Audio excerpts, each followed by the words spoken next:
Hello student, welcome to our educational YouTube channel CVSB the bright classes online. मैं ब्रजेश कुमार आपका स्वागत करता हूं। तो डियर स्टूडेंट, अब हम लोग पढ़ेंगे क्लास 11th की बायोलॉजी। आप लोग छोटी क्लास में पढ़े हैं, 9th में 10th में जीवों के बारे में और जीव विज्ञान क्या होती है इसके बारे में जाने हैं। अब हम लोग क्लास 11th में चीज़ों को बहुत ही अच्छे से समझ कर जानेंगे कि क्या होता है जीव विज्ञान। इसमें कोई भी तथ्य होता है, फैक्ट होता है, तो उसको हम समझ कर जानेंगे। तो ज़्यादा बातें ना करते हुए सबसे पहले हम जानते हैं कि जीव विज्ञान होता क्या है। जीव विज्ञान यानी बायोलॉजी। जैसा कि क्लास 10th में आप लोग जाने थे कि विज्ञान की वह शाखा जिसके अंतर्गत हम लोग जीवों के बारे में पढ़ते हैं वही होता है क्या, जीव विज्ञान। और इसे फर्दर डिवाइड किया गया है दो भागों में। कितने? दो भागों में। वो भी कौन कौन से? जंतु विज्ञान और वनस्पति विज्ञान। जंतु विज्ञान और वनस्पति विज्ञान।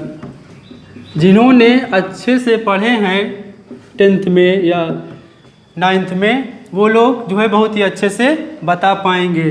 जूलॉजी, जंतु विज्ञान को इंग्लिश में क्या कहेंगे? जूलॉजी। और वनस्पति विज्ञान को बताइए? बॉटनी कहेंगे। क्या कहेंगे? बॉटनी। तो अब बात करेंगे जंतु विज्ञान की कि जंतु विज्ञान क्या होता है। बेसिकली क्या है? जीव विज्ञान की वह शाखा जिसके अंतर्गत हम लोग जंतुओं के बारे में अध्ययन करें वो क्या होगा? जंतु विज्ञान। और वनस्पति विज्ञान क्या है? जीव विज्ञान की वह शाखा जिसके अंतर्गत हम वनस्पतियों, पेड़ पौधों के बारे में अध्ययन करते हैं उसे कहेंगे वनस्पति विज्ञान। और इनके पितामह कौन है? आपको याद है? अरस्तु हैं। और वनस्पति विज्ञान के थियोफ्रास्टस हैं। तो क्लास 11th में टोटल जो है 22 चैप्टर हैं। हम सभी 22 चैप्टर को बहुत ही बारीकी से एक एक लाइन को समझते हुए पढ़ेंगे। और आपकी बुक कौन सी रहेगी? NCERT। कौन सी?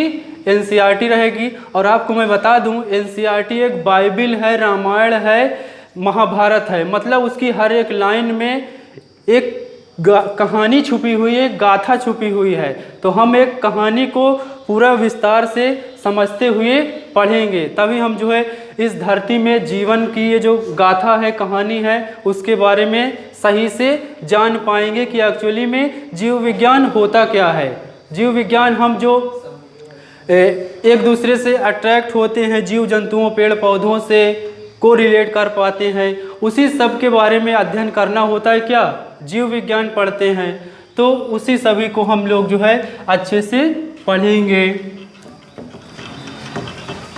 और क्लास 11th का फर्स्ट चैप्टर है जीव जगत, लिविंग वर्ल्ड। यानी हम फर्स्ट चैप्टर में सबसे पहले यह जानेंगे कि जीव होता क्या है, सजीव, निर्जीव क्या होते हैं। ये सब छोटी छोटी बातों पे हम लोग बात करेंगे। ये तो आप जो है क्लास 5th में ही जो है पढ़े हैं, लेकिन अब क्या है, हम फिर से उसी को तो पढ़ेंगे, लेकिन फर्दर जब पढ़ेंगे क्लास 11th में उसको बहुत ही एक एक कॉन्सेप्ट को क्लियर करते हुए चलेंगे। तो NCERT जो है बेस्ट बुक है। हम तो कहते हैं ये जो है, अगर किसी को सक्सेस होना है, मान लीजिए कि डॉक्टर बनना है, आपने जो है 11th बायोलॉजी लिए हैं, तो NCERT बुक पढ़िए और उसको समझते हुए पढ़िए, तो आप बेस्ट डॉक्टर जो है बन सकते हैं। तो स्टूडेंट, जीव जगत में सबसे पहले हम लोग यह जानेंगे कि जीव क्या होता है।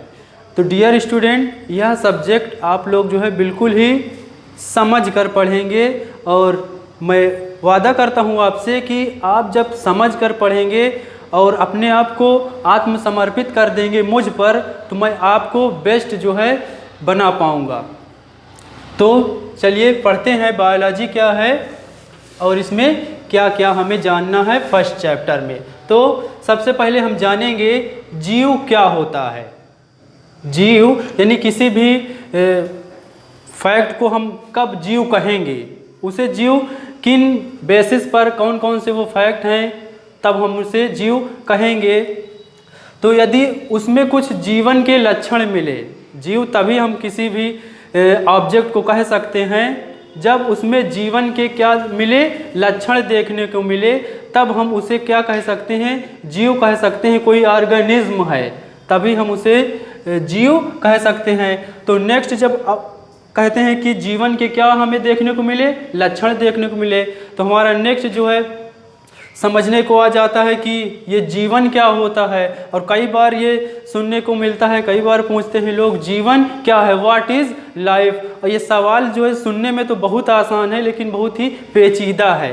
क्यों? क्योंकि इसे तो हम शब्दों में बयां तो कर नहीं सकते, लेकिन वैज्ञानिक की भाषा में, विज्ञान की भाषा में इसे हम जो है कुछ कैरेक्टर के बिहाफ पे, कुछ लक्षणों के आधार पर बता सकते हैं कि जीवन क्या है। तो जीवन क्या है, देख पा रहे हैं इसकी 3 स्टेज होती हैं जीवन की। कोई भी जीव हो, कोई भी ऑर्गेनिज्म हो, उसमें 3 स्टेज होती हैं। फर्स्ट ऑफ ऑल क्या होगा, बर्थ होगी किसी भी जीव की, मतलब वो जन्म लेगा, उत्पत्ति होगी उसकी, वो विकास करेगा, डेवलपमेंट होगा उसमें, और देन लास्ट में क्या हो जाता है, वो व्यक्ति मर जाता है, मृत्यु हो जाती है। लेकिन इतनी बात से हमें जो है जीवन क्या है ये समझ में नहीं आ जाता कि जीवन एक्चुअली है क्या। तो जीवन उन सभी क्रियाओं का एक समुच्चय है, सेट है, जिनके द्वारा उस जीव की उत्पत्ति होती है, वह इस पृथ्वी में विकास कर पाता है, रह पाता है, और अंत में वो क्या हो जाता है, डेड हो जाता है, मर जाता है। तो अगर जीव विज्ञान के नज़रिए से देखा जाए जीवन क्या है, तो यह एक जैव रासायनिक प्रक्रम है। क्या है? जैव रासायनिक प्रक्रम है। कैसे? अगर आप यह देखें कि ये कैसे जो है जैव रासायनिक प्रक्रम है, एक प्रकार की आपने तो कह दिया यह एक प्रक्रम है, एक मेथड है, तो जी हाँ वही है जैव रासायनिक प्रक्रम। यानी अगर हमारे जीवन में या किसी और के जीवन में, किसी दूसरे जीव में अगर विभिन्न प्रकार की प्रक्रियाएं, श्वसन, पाचन या जैव अणुओं का टूटना, बनना, प्रोटीन, कार्बोहाइड्रेट, अमीनो अम्ल, ये सब अगर ना बने, टूटे, तो कोई भी ऑर्गेनिज्म सर्वाइव नहीं कर सकता। तो वही सब जैव रासायनिक प्रक्रम ही उनके जीवन को बनाए रखते हैं। तो अगर वो जैव रासायनिक प्रक्रम ना चल रहे हों तो कोई भी ऑर्गेनिज्म अस्तित्व में नहीं रह सकता। तो इस चैप्टर में हम लोग पहले बात करेंगे सजीव और निर्जीव के बारे में, कि सजीव किसे कहते हैं और निर्जीव किसे कहते हैं। कोई भी ऑर्गेनिज्म होगा उसका जो है क्या होगा, सबसे पहले बर्थ होता है, यानी जन्म होता है, वो उत्पत्ति करता है, डेवलपमेंट करता है, मृत्यु हो जाती है। और यह मृत्यु जो है किसी भी ऑर्गेनिज्म के लिए बहुत ही आवश्यक होती है, इस इकोलॉजी के लिए, पारिस्थितिकी तंत्र को संतुलित बनाए रखने के लिए। अगर मृत्यु ना होगी किसी भी ऑर्गेनिज्म की, पूरे जो है उसी प्रकार के ऑर्गेनिज्म यानी जीव भर जाएंगे इस धरती में, तो क्या हो जाएगा, इम्बैलेंस हो जाएगा, डिसबैलेंस हो जाएगा, और ये पारिस्थितिकी तंत्र जो है सुचारू रूप से नहीं चल पाएगा। तो इसलिए जो है किसी भी ऑर्गेनिज्म की मौत जो है आवश्यक होती है। मौत एक प्रकार से क्या होती है, ये जो रसायन है, केमिकल हैं, इनका जो है चक्रण होता रहता है। तो इस प्रकार से ये मौत क्या होती है, जरूरी होती है। और मृत्यु के अध्ययन को क्या कहते हैं, थैनेटोलॉजी कहते हैं। इसे आप लोग जो है याद रखिएगा। मौत यानी जिसमें मृत्यु के बारे में अध्ययन किया जाए उसको जो है विज्ञान की उस शाखा को क्या कहेंगे, थैनेटोलॉजी। तो आइए हम बात करते हैं सजीव और निर्जीव की। सजीव किसे कहेंगे और निर्जीव किसे कहेंगे। तो क्लास 5th में ही आप लोग जो है पढ़े हैं सजीव और निर्जीव, जिसमें बताया गया था सजीव क्या होते हैं, जो भोजन करते हो, श्वसन करते हो, प्रजनन करते हो, अपने से गति कर लेते हो, यानी एक स्थान से दूसरे स्थान चल फिर सकते हो, उसे कहेंगे सजीव। तथा इसके अपोजिट जिन वस्तुओं में क्या हो, श्वसन ना हो, प्रजनन ना हो, गति ना कर सके स्वयं से, उन सभी वस्तुओं को क्या कहेंगे, निर्जीव कहेंगे। क्लास 11th के बिहाफ पे हम लोग और डीपली उसे जो है समझकर जानेंगे सजीव और निर्जीव में क्या डिफरेंस है। तो कुछ लक्षण है जिनके आधार पर हम सजीव और निर्जीव को जान सकते हैं। हम जानने के लिए पढ़ेंगे, ठीक है, ना कि रटने के लिए।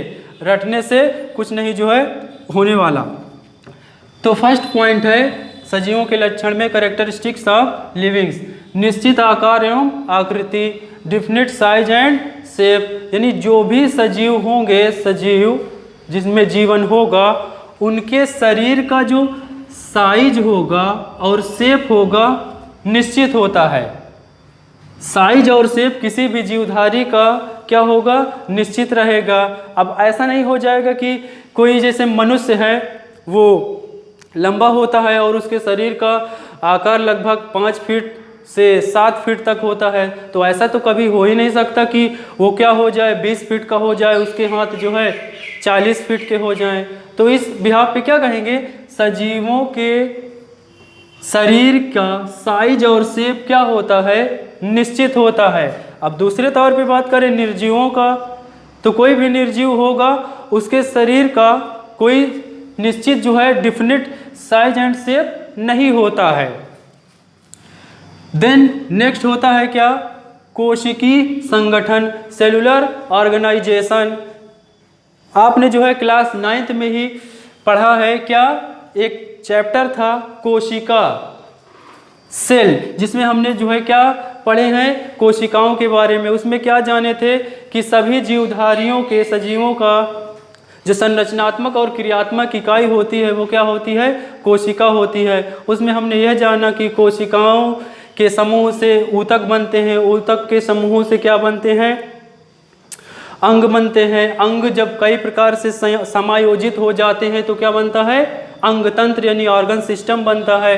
और कई ऑर्गन सिस्टम जो है समायोजित होकर एक इंडिविजुअल का निर्माण करते हैं, किसी सजीव का, किसी जीव का निर्माण करते हैं। तो जितने भी सजीव होंगे, चाहे वो छोटे से छोटा जीव हो या बड़े से बड़ा जीव हो, उसमें सेलुलर ऑर्गेनाइजेशन देखने को मिलेगा। यानी उसमें कोशिकाएं होंगी, ऊतक होंगे, अंग होंगे, अंगतंत्र, ये सभी उसमें मौजूद होगा।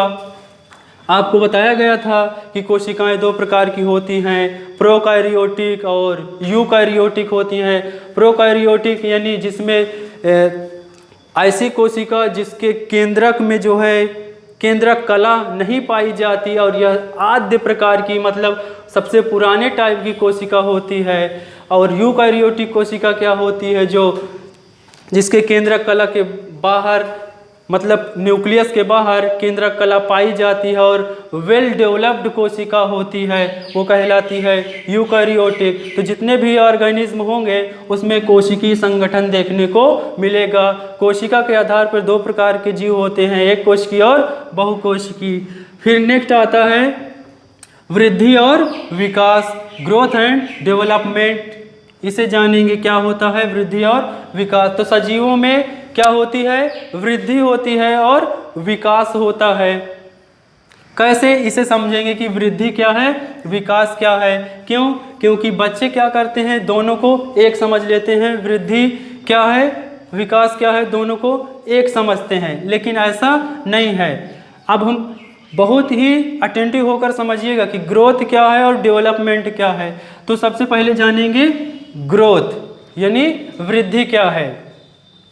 तो यदि किसी ऑर्गेनिज्म के शरीर में क्या हो रहा है, बढ़ोतरी हो रही है उसके भार में, क्या हो, किसी भी ऑर्गेनिज्म के शरीर में भार में क्या हो, बढ़ोतरी हो, उसका मास बढ़ रहा हो यानी वेट बढ़ रहा हो, तथा उसके अंदर उपस्थित प्रोटोप्लाज्म बढ़ रहा हो, तथा उसके अंदर उपस्थित कोशिकाओं की संख्या में बढ़ोतरी हो रही हो, तो वो कहलाएगी क्या, वृद्धि। बहुत ही ध्यान से समझिएगा, अगर भार में वृद्धि हो रही है, कोशिकाओं की संख्या में वृद्धि हो रही है, तो वो कहलाएगा क्या, वृद्धि। ठीक है। अब विकास की बात करते हैं। यदि किसी ऑर्गेनिज्म के शरीर का जो पूरा संपूर्ण विकास हो, शरीर के पूरे भाग का विकास हो, तो वो क्या कहला रहा है, विकास। ठीक है। पूरे शरीर के एक एक कोशिकाओं का पूरा शरीर जो है ग्रो कर रहा है, तो वो कहलाएगा विकास। तो यहाँ अब जो है 2 फैक्ट होते हैं सजीव और निर्जीव में, क्या, एक प्लांट और एक एनिमल।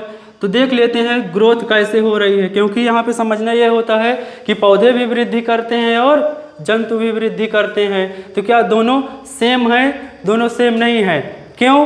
क्योंकि पौधे क्या होते हैं, जीवन पर्यंत वृद्धि करते हैं, उसमें लगातार हमेशा वृद्धि होती रहती है जब तक वो जीवित अवस्था में रहते हैं। और उधर जंतुओं में क्या होता है, एक सर्टेन टाइम तक, एक निश्चित समय तक ही जो है वृद्धि होती है, और उसके मेथड में भी अंतर है। पौधों में वृद्धि जो होती है अनियंत्रित होती है। मतलब क्या? अनियंत्रित वृद्धि, जैसे कि कोई भी शाखा होती है किधर भी अनियंत्रित होकर बढ़ जाती है। और इधर जंतुओं में क्या है, वृद्धि तो होती है लेकिन नियमित होती है, ज़्यादा जो है अनियंत्रित अनकंट्रोल नहीं होती है। ऐसा नहीं होता कि उसके हाथ जो है क्या हो जाएं, नॉर्मली जो है स्मॉलेस्ट होते हैं, छोटे होते हैं, ऐसा तो होता नहीं कि क्या हो जाए किसी के हाथ 8 फीट के हो जाए, तो ऐसा नहीं है। लेकिन पौधों में ऐसा होता है, अनलिमिटेड वृद्धि होती है पौधों में, और जंतुओं में क्या होती है, लिमिटेड वृद्धि होती है। बात करते हैं उपापचय की, क्या? मेटाबॉलिज्म की। जितने भी सजीव होते हैं उसमें क्या एक फैक्ट होता है जो इसका डिफाइनिंग कैरेक्टर होता है सजीवों का, उपापचय। उपापचय क्या होता है इसे समझते हैं। उपापचय का मतलब यह है कि सजीवों में होने वाली विभिन्न प्रकार की प्रक्रियाएं जिसके द्वारा वो जीवित रहता है। सजीवों में होने वाली विभिन्न प्रकार की वे प्रक्रियाएं जिसकी वजह से वह सर्वाइव कर पाता है, उन सभी प्रक्रियाओं को, क्रियाओं को ही क्या कहेंगे, उपापचय कहते हैं, मेटाबॉलिज्म। तो यदि बात किया जाए शरीर में होने वाली क्रियाओं की, तो मुख्यतः 2 प्रकार की जो है हमारे शरीर में या किसी ऑर्गेनिज्म के शरीर में क्रियाएं होती हैं। वो कौन सी 2 होती हैं? एनाबॉलिज्म होती है और एक कैटाबॉलिज्म होती है। एनाबॉलिज्म का मतलब होता है ऐसी वे सभी क्रियाएं जिसके द्वारा अन्य प्रकार के यौगिकों का निर्माण होता हो, तो इसीलिए कहते हैं क्या, इसे निर्माणकारी अभिक्रिया। इसे एक प्रकार की क्रिया है तो अभिक्रिया, क्योंकि इसमें केमिकल्स इन्वॉल्व होते हैं, तो इसीलिए क्या कहेंगे, इसे एनाबॉलिज्म रिएक्शन ऐसा बोल सकते हैं। ऐसी वे सभी क्रियाएं जिनके घटित होने से अन्य प्रकार के यौगिकों का या किसी प्रकार के पदार्थ का निर्माण होता है, तो वो होती है क्या, एनाबॉलिज्म। कंस्ट्रक्टिव रिएक्शन, मतलब कंस्ट्रक्ट हो रहा है ना, निर्माण हो रहा है। तो इसका उदाहरण हम क्या लेकर समझ सकते हैं, प्रकाश संश्लेषण का उदाहरण लेकर हम समझ सकते हैं। यह एक प्रकार की क्या है, एनाबॉलिज्म है, एक प्रकार की रिएक्शन है जिसमें क्या हो रहा है, ग्लूकोज का फॉर्मेशन हो रहा है तथा प्राणवायु गैस यानी ऑक्सीजन का निर्माण हो रहा है। तो ये क्या हुई, एनाबॉलिज्म हुए। फिर सेकंड है कैटाबॉलिज्म, विनाशकारी। यानी इस एनाबॉलिज्म कैटाबॉलिज्म एक दूसरे के विपरीत हैं। कैटाबॉलिज्म में क्या होगा, कोई बड़ा सा पदार्थ होगा वो ब्रेकडाउन होगा, टूटेगा, तो इसलिए इसमें क्या हो रहा है, एक्चुअली विनाशकारी इसलिए इसे कहा गया।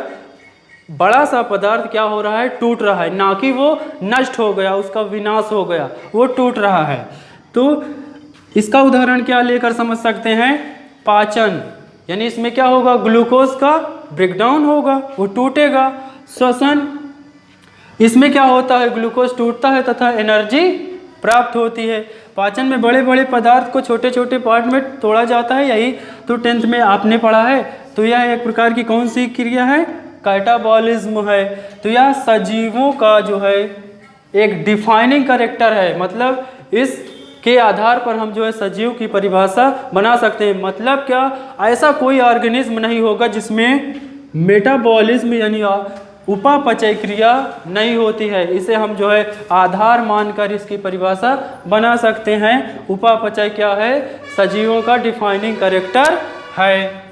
अभी हम बात करेंगे कि वो कौन कौन से डिफाइनिंग कैरेक्टर नहीं होते हैं, किनके, सजीवों के, लेकिन उसमें सजीवों में वो इन्वॉल्व होते हैं। ठीक है, अब बात करते हैं जनन की, रिप्रोडक्शन की। इसे आप लोग जो है 10th में पढ़े हैं कि वह प्रक्रिया जिसमें कोई जीवधारी अपने जैसे जीवधारियों का निर्माण करता हो, उस प्रक्रिया को जनन कहेंगे। अब यह किस में हो रहा है? जीवों में हो रहा है, यानी सजीव में हो रहा है। तो यह किसके लक्षण हम पढ़ रहे हैं? सजीवों के लक्षण ही पढ़ रहे हैं। लेकिन यह जो है क्या होता है? डिफाइनिंग कैरेक्टर नहीं है, मतलब इसके आधार पर हम सजीवों की परिभाषा नहीं बता सकते। ऐसा इसलिए है क्योंकि कोई कोई ऐसे जीव भी जो है पाए जाते हैं जिसमें जनन प्रक्रिया नहीं होती, कुछ समय के लिए या हमेशा के लिए उसमें जनन होती ही नहीं। लेकिन इसके आधार पर हम यह नहीं कहेंगे कि वह जो है सजीव नहीं है। इसीलिए यह क्या है? सजीवों का डिफाइनिंग कैरेक्टर नहीं है। कुछ ऐसे भी जीव होते हैं उनमें जो है जनन नहीं होता, जैसे कुछ मनुष्य भी होते हैं, स्टेराइल होते हैं। और क्या होता है? खच्चर एक प्रजाति होती है, वो भी जो है जनन में अक्षम होता है, वह जनन नहीं कर सकता। लेकिन क्या वो सजीव है? क्योंकि यह एक सजीवों का लक्षण होता है। आप लोग देख पा रहे हैं दूसरा डिफाइनिंग कैरेक्टर इसका जो है यह भी नहीं होता, वृद्धि। ठीक है, सजीवों का जो डिफाइनिंग कैरेक्टर वृद्धि नहीं होती। ऐसा इसलिए कहा गया क्योंकि निर्जीवों में भी वृद्धि होती है। जी, आपने बिल्कुल सही सुना, निर्जीवों में भी वृद्धि होती है। आपने देखा होगा या आपकी दादी, आपकी नानी आपको कहानी सुनाई होगी कि कोई छोटा पर्वत होता है, वो कई सालों बाद क्या हो जाता है? बड़ा हो जाता है। वो हर साल क्या होता है? बढ़ता है, वृद्धि करता है। तो ये तो सजीवों में भी बताया गया कि वृद्धि होती है, लेकिन पर्वत क्या सजीव है? नहीं है। फिर भी वो क्या कर रहा है? वृद्धि कर रहा है। कैसे वृद्धि कर रहा है इस पर भी हम बात कर लेते हैं। वह आउटसाइड वृद्धि करता है, यानी बाहर से वृद्धि होती है। जैसे कोई पर्वत है, हम समझ लेते हैं एक उदाहरण से। यदि इसमें इसी प्रकार के धूल, मिट्टी, कण, पत्थर आके जमा होते जाएंगे तो यह क्या होगा? कुछ समय बाद बड़ा हो जाएगा। तो इसमें भी क्या हुई? वृद्धि हुई। लेकिन अगर कोई ऑर्गेनिज्म होगा, वो यहाँ से बाहर से वृद्धि नहीं करता, वो करता क्या है? इनर साइड से। क्यों? क्योंकि उसमें सेलुलर ऑर्गेनाइजेशन है। कोशिकाएं क्या होती हैं? विभाजित होती रहती हैं और विभाजन कर करके ढेर सारी कोशिकाएं बनाती हैं, जिससे जो है उसकी वृद्धि होती है। तो इसलिए वृद्धि को सजीवों का डिफाइनिंग कैरेक्टर नहीं कहते। और जनन को भी, इस बात को आप लोग जो है याद रखिएगा। एग्जाम में पूछे जाते हैं कि वे कौन से लक्षण होते हैं जिनके आधार पर हम सजीवों की परिभाषा नहीं बना सकते। वो कौन कौन से हैं? वृद्धि और जनन। अब हम बात करते हैं समस्थैतिकता की, होमियोस्टैसिस की। समस्थैतिकता क्या होती है? तो प्रत्येक जीवधारी अपने शरीर के वातावरण को और बाहरी वातावरण को क्या करने की कोशिश करता है? संतुलित करने की कोशिश करता है। सम स्थिति मतलब क्या? अपने आप को जिंदा रखने के लिए प्रत्येक जीवधारी करता क्या है? ऐसी स्थिति बनाने की कोशिश करता है कि वो जीवित रहे। इसलिए वो अपने शरीर में विभिन्न प्रकार के परिवर्तन को करता है। तो इस प्रक्रिया को कहेंगे क्या? समस्थैतिकता। यह किस में पाई जाएगी? सजीवों में पाई जाएगी। जैसे कि तापमान में परिवर्तन होता है,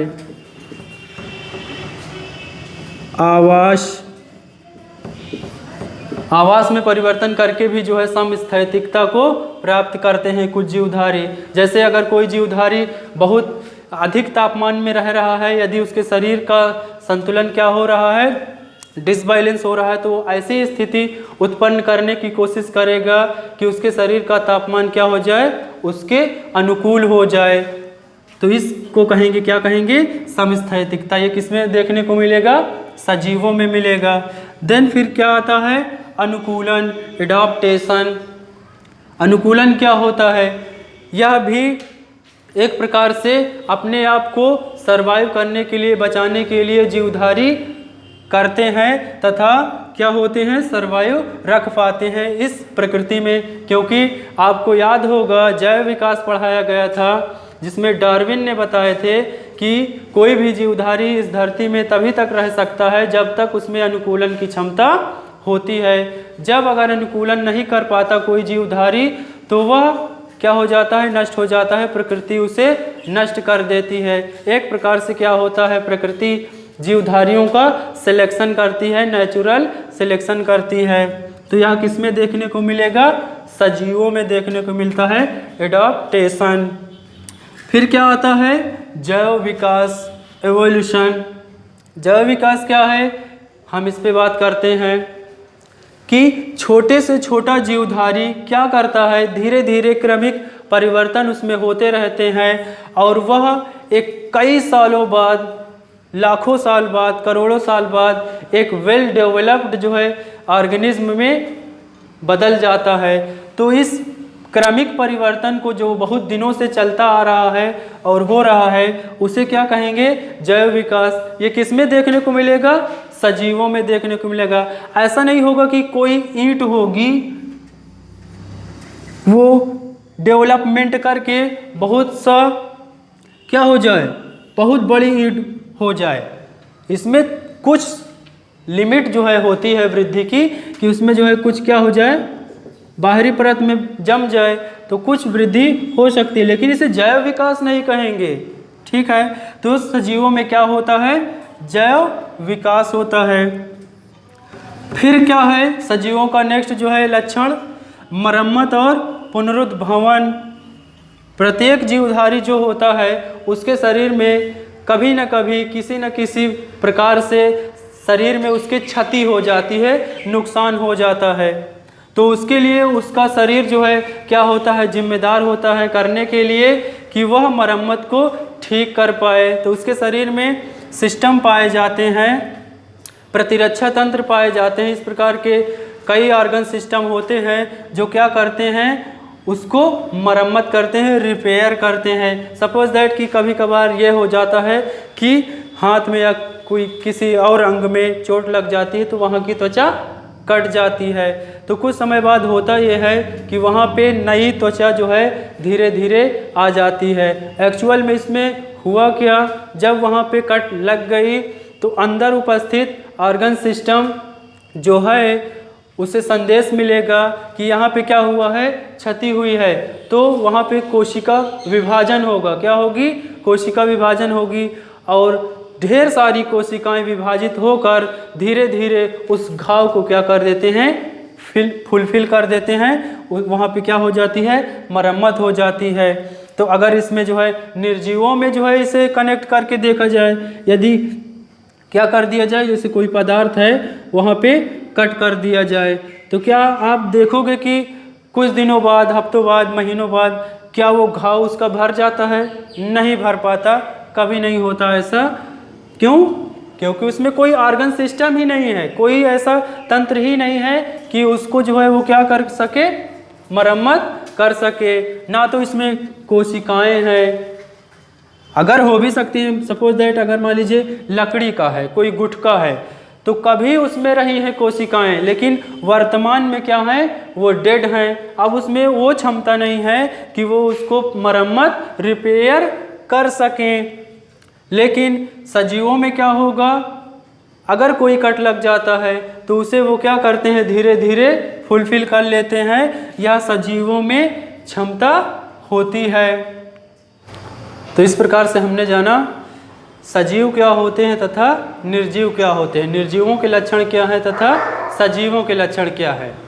जिसमें दो मुख्य बातें ये थी कि डिफाइनिंग कैरेक्टर कौन से नहीं है, तो वो दो कौन से डिफाइनिंग कैरेक्टर नहीं है, वृद्धि और जनन। इसके आधार पे हम जो है सजीव को परिभाषित नहीं कर सकते। यानी ये क्या है, कहीं कहीं अपवाद हैं, मतलब ऐसा लक्षण जो है किसमें मिल जाएगा, नॉन लिविंग में, या तो ऐसे लक्षण लिविंग में नहीं देखने को मिलेंगे। यानी वेरिएशन यहाँ पे मिल रही है, तो इसी बेस पे इनको कहा गया कि ये जो है डिफाइनिंग कैरेक्टर नहीं है। कौन से, वृद्धि और जनन। तो बात कर लेते हैं, पादप में अनलिमिटेड वृद्धि होती है एंड लोकलाइज्ड होती है, और जंतुओं में कैसी होती है, अनलोकलाइज्ड होती है एंड लिमिटेड होती है। यहाँ पे आपको ये दो शब्द जो है कंफ्यूज कर रहे होंगे, तो कंफ्यूज होने की कोई ज़रूरत नहीं है क्योंकि हम पढ़ा रहे हैं, ठीक है। तो अनलोकलाइज्ड बायोलॉजी पढ़ना है तो उसे फील करके पढ़ते हैं, समझ कर पढ़ते हैं, तो कोई भी दिक्कत नहीं होने वाली। अनलोकलाइज्ड मतलब कोई जो है रीजन हमें देखने को, क्षेत्र हमें देखने को नहीं मिलेगा कि कहाँ वृद्धि हो रही है, वृद्धि हम देख नहीं पाएंगे। जैसे जंतुओं में बात करें, हमें ऐसा देखने को नहीं मिलेगा कि हमारा कान बढ़ रहा है, हमें दिख जाएगा, हाथ बढ़ रहा है, देखने को मिल जाएगा, ऐसा जो है नहीं है, इसीलिए इसे कहा गया अनलोकलाइज्ड। लिमिटेड इसलिए कहा गया क्योंकि ये इसमें जंतुओं में क्या होती है, एक जो है निश्चित क्राइटेरिया होता है, उसी समय तक ये लोग बढ़ते हैं, वृद्धि होती है। पादपों में बात करते हैं, अनलिमिटेड होती है, कोई निश्चित क्षेत्र नहीं होता है, ये सारी उम्र बढ़ते रहते हैं। और इसका रीजन क्या है, आपको बताया गया था जब ऊतक पढ़ाया गया था, पादपों में ऊतक तो विभाज्य ऊतक होता है, ऐसे वे ऊतक जिसमें जो है विभाजन की क्षमता पाई जाती है, तो ये पौधों में पाए जाते हैं और इनका रीजन होता है रूट में और शूट में, यानी कि सबसे अपेक्स भाग में, पौधे के सबसे ऊपरी भाग में, सिरे में, तथा जड़ के सबसे अगले वाले सिरे में, ये जो है विभाज्य ऊतक पाया जाता है, मेरिस्टेम कहते हैं। तो यही ऐसे ऊतक होते हैं जिनमें विभाजन की क्षमता होती है और ये जीवन पर्यंत वृद्धि के लिए उत्तरदायित्व करते हैं पौधों में। पौधों में लोकलाइज्ड का मतलब यह होता है कि उनमें जो वृद्धि होती है उनका एक रीजन होता है, क्षेत्र होता है, हम उसे देख सकते हैं कि कहाँ पे वृद्धि हो रही है, ये हुआ लोकलाइज्ड का मतलब। और जो सेकंड था रिप्रोडक्शन है, जनन। इसमें क्या होता है, कोई भी जीवधारी अपने जैसे जीवधारियों को उत्पन्न करता है, और जनन दो प्रकार से होता है, लैंगिक जनन और अलैंगिक जनन, सेक्सुअल रिप्रोडक्शन और एसेक्सुअल रिप्रोडक्शन। लैंगिक जनन में दो जनक आपस में संयोग करते हैं तथा अपने जैसे संतान को उत्पन्न करते हैं। अलैंगिक जनन में एकल जीव ही अपने जैसे जीव को उत्पन्न करता है, और ये जो लैंगिक जनन है यही जिम्मेदार होता है विभिन्नताओं के लिए। किसके लिए? विभिन्नता। मतलब क्या, कोई भी दो संतानें जो एक ही माता पिता से उत्पन्न हुई हैं वो एक दूसरे से अलग होंगी। मतलब क्या, एक जैसी हूबहू नहीं होंगी, उसे कहेंगे विभिन्नताएं। अब इन्हीं विभिन्नताओं के कारण तरह तरह के जो है जीव जातियों का विकास हुआ है। मतलब धरती में तरह तरह के जंतुओं का विकास हुआ, और यह धरती क्या हो गई, एक विचित्र ग्रहों में मानी गई। इसमें तरह तरह के जीव जंतुओं का निवास है, और इसे कहेंगे जैव विविधता। क्या कहा जाएगा? बायोडायवर्सिटी। मतलब इस धरती में इतने टाइप के, इतने विभिन्न प्रकार के जीव हैं जो उत्पन्न किससे हुए? लैंगिक जनन से। उसमें विभिन्नताएं आ गई, सब एक दूसरे से क्या हो गए? अलग हो गए, और अलग अलग जीवों के रूप में आज देखने को मिल रहे हैं। तो बायोडायवर्सिटी क्या है, जैव विविधता क्या है, हम लोग पढ़ेंगे नेक्स्ट वीडियो में। तो आज की वीडियो में इतना ही। अगर वीडियो में जो भी बताया गया फैक्ट समझ में आया तो बहुत अच्छी बात है। अगर कोई बात नहीं समझ में आई तो उसे आप जो है कमेंट बॉक्स में पूछिए, तथा वीडियो को लाइक कीजिए और अपने दोस्तों में शेयर कीजिए। चैनल को सब्सक्राइब नहीं किए हैं तो सब्सक्राइब कर लीजिए, बेल आइकन प्रेस कर दीजिए। Thank you.